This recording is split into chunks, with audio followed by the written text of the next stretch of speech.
दोस्तों नमस्कार, मैं हूं शीतला तिवारी और हमारे साथ हमारे वरिष्ठ पत्रकार भालचंद पांडे जी हैं। पांडे जी से आज हम जानने की कोशिश करेंगे कि उत्तर प्रदेश में जो ये किताबों को लेकर के इतनी महंगाई है,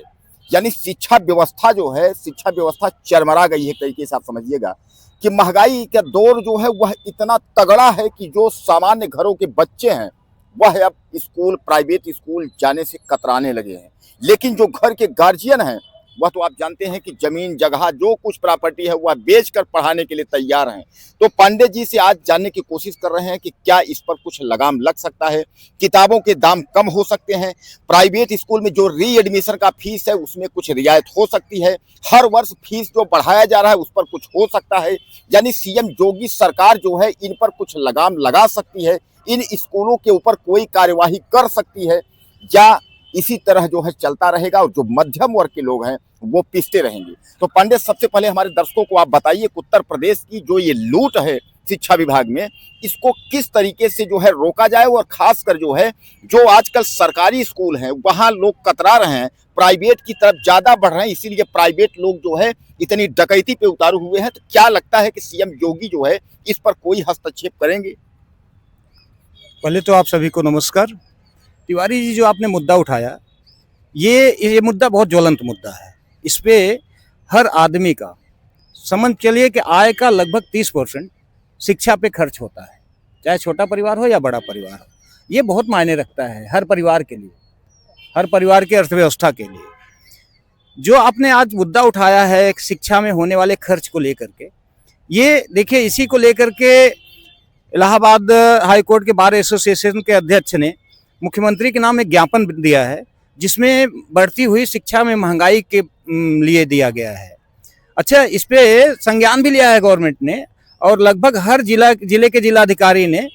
अपने यहाँ एक सूचना प्रेषित किया है, जिसमें जितने भी विद्यालय हैं उनसे मांगा गया है पिछले उनके 5 साल के ऑडिट कराए गए फीस का, कि आप हमें जो ऑडिट कराया पिछले 5 साल का फीस का ब्यौरा दीजिए, आपने कितनी फीस बढ़ाई और उस अनुपात में अपने जो शिक्षक हैं उनको उनका पेमेंट कितना बढ़ाया। तो इसका प्रभाव कहीं ना कहीं दिख भी रहा है। जो एक तीव्र गति से फीस वृद्धि हो रही थी उसमें कहीं ना कहीं हमें लगाम लगता हुआ दिख रहा है, क्योंकि कई विद्यालयों में हमने देखा कि इसका कुछ प्रभाव दिख रहा है। जो मनमाने ढंग से फीस एडमिशन फीस में वृद्धि किए थे उनमें कुछ न कुछ कंट्रोल हुआ है,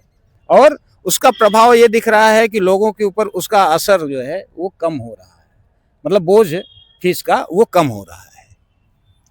तो पांडे जी हमारे जो बता रहे हैं कि अब जो है जो हाई कोर्ट के बार एसोसिएशन अध्यक्ष, उन्होंने जो लेटर पैड पे लिख करके और मुख्यमंत्री यानी सीएम मुख्यमंत्री से उन्होंने लिख करके दिया है कि इस पर जो है आप हस्तक्षेप करें, यानी कोई आप जो है कुछ ना कुछ कार्यवाही करें, इसको संज्ञान में लें। दोस्तों, केवल उत्तर प्रदेश की ही बात नहीं है, मैं आपको बता दूं कि उत्तर प्रदेश, मध्य प्रदेश, राजस्थान, बिहार, उत्तराखंड, यानी जो है कई राज्यों में जो है यह डकैती और लूट जो है यह शुरू है। और सबसे बड़ी बात ये मैं आपको बता दूं कि जो लोग स्कूल चला रहे हैं, प्राइवेट स्कूलों का जो संचालन कर रहे हैं, वह जो है कहीं ना कहीं राजनीति या माफियाओं से जो है जुड़े हुए लोग हैं। हालांकि मैं आपको सबको नहीं कह रहा हूं कि सब जुड़े हुए हैं, लेकिन कुछ लोगों की स्थिति ये है कि जिनके कई कॉलेज और स्कूल हैं उन पर क्या लगाम लगेगा। कारण यह है कि उत्तर प्रदेश के सरकार में तमाम आप भी देख रहे हैं कि तमाम कैसे कितने हैं, कुछ नामी गिने चुने मंत्री हैं, कुछ विधायक हैं जिनके ऊपर आरोपों का पूरा पुलिंदा है। तो सबसे बड़ा सवाल ये है कि क्या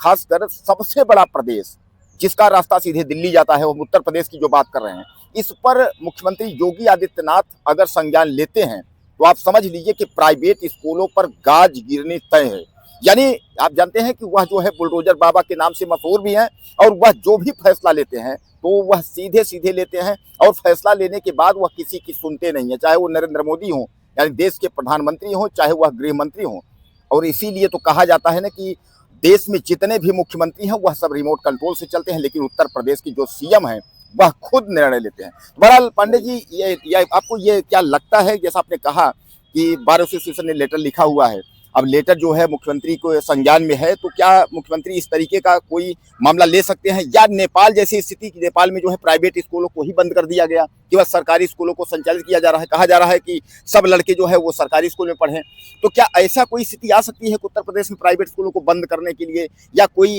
इन लोगों पर कोई लंबी गाज गिरने की स्थिति हो कि आपका मान्यता रद्द हो जाएगा, इस तरीके ऐसा कुछ लगता है आपको? देखिए, ये तो संभव नहीं है तिवारी जी, क्योंकि हमारे यहाँ सरकारी विद्यालय इतना है नहीं कि सबको शिक्षा दी जा सके। वो न तो उतनी इंफ्रास्ट्रक्चर है सरकारी विद्यालयों को कि उनके पास कि वो सबको ये शिक्षा दे दें। लेकिन एक चीज़ गवर्नमेंट कर सकती है। गवर्नमेंट हम कह रहे हैं कि विद्यालयों का अनुदान देती है, सब कुछ देती है, ढेर सारे विधायक निधि से ग्रांट दिया जाता है। तो गवर्नमेंट एक चीज़ करवा सकती है, एक नियम लाए,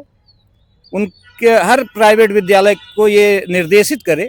कि आप इससे ज़्यादा फीस वसूली नहीं कर सकते। हर साल आप एडमिशन के नाम पे, री एडमिशन के नाम पे फीस वसूली नहीं कर सकते। आप वही बुक चलाइए जो गवर्नमेंट विद्यालय में चलते हैं। ये तो जरूर निर्देशित गवर्नमेंट कर सकती है। अच्छा, ये अगर करती है गवर्नमेंट, तो कहीं ना कहीं हर गार्जियन को उससे कहीं ना कहीं उसके बोझ तले जो दबा है उससे राहत मिलेगी, और ये होना भी चाहिए। देखिए, आज पूरे भारत की स्थिति ये है कि हर आदमी का लगभग आधे से ज्यादा बजट जो है स्वास्थ्य और शिक्षा में चला जाता है। हर आदमी अपने बच्चे को अपनी आय के हिसाब से अच्छे स्थिति में पढ़ाना चाहता है, अच्छे विद्यालय में पढ़ाना चाहता है। वो कर्ज लेके ही पढ़ाए, लेकिन अपने बच्चे को जो क्षेत्र का अच्छा विद्यालय है वहीं भेजना चाहता है। तो गवर्नमेंट अगर चाहे, हर विद्यालय को ये निर्देशित कर दे कि आप इससे ज़्यादा फीस नहीं ले सकते, या आप फीस लेते हैं तो गवर्नमेंट, जैसे अब सरकारी विद्यालयों में गवर्नमेंट अनुदान दे रही ना, बच्चों को स्कॉलरशिप देती, ये सब देती, तो कहीं ना कहीं बच्चों की फीस माफ़ी की जाए। या अगर प्राइवेट स्कूल बच्चों से फीस लेते हैं तो फिर वो गवर्नमेंट उसकी सुविधा करे, गवर्नमेंट उस फीस को भरे। एक ये प्रावधान तो गवर्नमेंट को करनी चाहिए। जिस हिसाब से फीस में वृद्धि हो रही है, हर विद्यालय अपने हिसाब से मनमाना ढंग से फीस वसूली करते हैं। हम कह रहे हैं गवर्नमेंट अगर सरकारी विद्यालय में 15 या 20 रुपए फीस मंथली रखती है, 200 रुपए रखती है, तो वही 20 रुपए या 200 रुपए प्राइवेट विद्यालयों में करे। बाकी अगर प्राइवेट विद्यालयों को कमाना है तो गवर्नमेंट से कमाए, या फिर गवर्नमेंट से अनुदान लेना बंद कर दे। गवर्नमेंट जितना अनुदान दे रही, जितना ग्रांट दे रही, विधायक निधि, सांसद निधि से, ये सब देना बंद कर दे। और उनके जो ये जितने भी शिक्षण संस्थान है या जितने ट्रस्ट हैं, ये कहीं ना कहीं टैक्स में भी छूट पाते हैं शिक्षा संस्थान के नाम पे, या ढेर सारे ऐसे अनुदान है जो गवर्नमेंट से पाते हैं, सब पे गवर्नमेंट बैन कर दे। तो ये तो गवर्नमेंट को सोचना चाहिए कि जो बोझ गार्जियन के ऊपर पड़ रहा है, या तो उसको कहीं ना कहीं सरकार उसको वहन करे। जो प्राइवेट विद्यालय जबरदस्ती डाल रहे हैं, गार्जियन को उतना ही बोझ पड़े जितना सरकारी विद्यालय में पड़ता है, या फिर गवर्नमेंट ऊपर से ही कोई ऐसा आदेश लाए कि नहीं, आप फीस ही उतना लीजिए जितना गवर्नमेंट का ले लेते हैं। तो दोस्तों, बहरहाल पांडे जी ने, आपने देखा कि उन्होंने सब कुछ आपको बताया, री एडमिशन के बारे में भी कि अगर सीएम योगी जो है कितना कैसे करेंगे, तो री एडमिशन के बारे में, बुक के बारे में। और इन्होंने जो एक चीज कहा कि अगर जो है जब इस तरीके की वसूली ही करनी है, तो जो आप विधायक निधि से, सांसद निधि से, जहां से आप ग्रांट लेते हैं, जहां से निधि से पैसा लेते हैं, वो सब बंद कर दीजिए। और पांडे जी ने यह भी बताया कि सरकारी स्कूलों की बस में अगर हम लोग हो जाए, प्राइवेट अचानक बंद करके और सरकारी स्कूल, तो उतनी व्यवस्था नहीं है कि सरकारी स्कूलों में पढ़ा जा सके। लेकिन हाँ, यह जरूर है कि सीएम योगी सरकार अगर चाहेगी तो आप समझ लीजिए कि ये जितने भी प्राइवेट स्कूल वाले हैं, यह सब नियम के दायरे में हो जाएंगे, और एक मध्यम वर्ग का जो परिवार है वह भी पढ़ पाएगा।